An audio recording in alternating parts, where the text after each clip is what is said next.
കർക്കിടകത്തിനെ പറയുന്നതിന് മുന്നേ ഏതൊക്കെയാണ് ഋതുക്കൾ എന്ന് നമ്മൾ അറിഞ്ഞിരിക്കേണ്ടതുണ്ട്. ഇപ്പോൾ ശിശിരം, വസന്തം, ഗ്രീഷ്മം, വർഷം, ശരത്, ഹേമന്തം, ഇങ്ങനെ 6 ഋതുക്കളാണ് ഭാരതത്തിൻ്റെ വിവിധ ഭാഗങ്ങളിലായിട്ട് നമുക്ക് അനുഭവപ്പെടുന്നത്.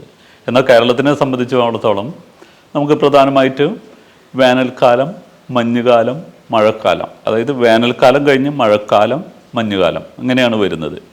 അപ്പോൾ ഈ വേനൽക്കാലം, മഴക്കാലം, ഈ മഴക്കാലത്തിൽ ഇടവം, മിഥുനം, കർക്കിടകം ഈ കാലത്താണ് നമുക്ക് മഴക്കാലം പൊതുവെ അനുഭവപ്പെടുന്നത്. ഈ ഇടവത്തിൽ തുടങ്ങുന്ന മഴ ശക്തി പ്രാപിച്ചിട്ട് കർക്കിടകത്തിൽ തിമിർത്ത് പെയ്യുമെന്നാണ് നമ്മുടെ പ്രമാണം പറയുന്നത്. ഇപ്പം നമുക്കറിയാം, ഈ ഇന്നിപ്പോൾ കർക്കിടകത്തിൻ്റെ ഒരു പ്രത്യേകത എന്ന് പറഞ്ഞാൽ മറ്റ് ഋതുക്കളെ അപേക്ഷിച്ച് മറ്റ് മാസങ്ങളെ അപേക്ഷിച്ച് ഇപ്പോൾ ഇടവം, മിഥുനത്തിനെ അപേക്ഷിച്ച് കർക്കിടകത്തിൽ മഴ കൂടുതലായിരിക്കും. അപ്പം അങ്ങനെയുള്ള ഒരു വ്യത്യസ്തമായ കാലാവസ്ഥയുള്ള ഒരു മാസമാണ് കർക്കിടകം.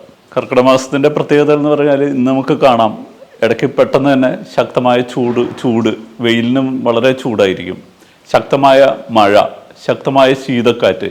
ഇന്ന് ഈ കർക്കിടകം 1-ാം തീയതി തന്നെ നമുക്ക് ഈ 3 കാലാവസ്ഥകളും ഒരുമിച്ച് ഒരു ദിവസം തന്നെ പല പ്രാവശ്യമായിട്ടും അനുഭവപ്പെടും. ഇത് തന്നെ, അതായത് ഒരു ദിവസത്തിൽ പല ഋതുക്കൾ, പല കാലാവസ്ഥകൾ അനുഭവപ്പെടും. അതാണ് കർക്കിടകത്തിൻ്റെ ഒരു പ്രത്യേകത. അപ്പം അത് തന്നെ നമുക്ക് പല രോഗങ്ങളും ഉണ്ടാവാൻ, വിവിധ തരത്തിലുള്ള കാലാവസ്ഥകൾ നമുക്ക് അനുഭവപ്പെടുന്നതുകൊണ്ട് പല രോഗങ്ങളും നമുക്ക് ഉണ്ടാവാൻ കാരണമാകുന്നുണ്ട്. ഇപ്പം മറ്റ് ജീവികളെ, മറ്റ് വൃക്ഷലതാദികൾ, മറ്റ് ജന്തു ജീവജാലങ്ങളെ അപേക്ഷിച്ചിട്ട് മനുഷ്യൻ കർക്കിടകത്തിനനുസരിച്ചുള്ള ജീവിതചര്യകൾ ഇപ്പോൾ പാലിക്കപ്പെടുന്നില്ല. മറ്റ് കാലാവസ്ഥ, മറ്റ് മൃഗങ്ങളോ ജന്തുക്കളോ സസ്യങ്ങളോ ഒക്കെ അവരുടെ ജീവിത രീതി അനുസരിച്ച് അവർ വ്യത്യാസങ്ങൾ അനുഭവപ്പെടുത്താറുണ്ട്. ചില ചെടികൾ ഇപ്പം മഞ്ഞുകാലമാണെങ്കിൽ അവർ ഇല പൊഴിക്കും, ചിലത് പക്ഷികളും മൃഗങ്ങളോ ഒക്കെ ആണെങ്കിൽ അവർ വേറൊരു സ്ഥലത്തേക്ക് മാറി താമസിക്കും.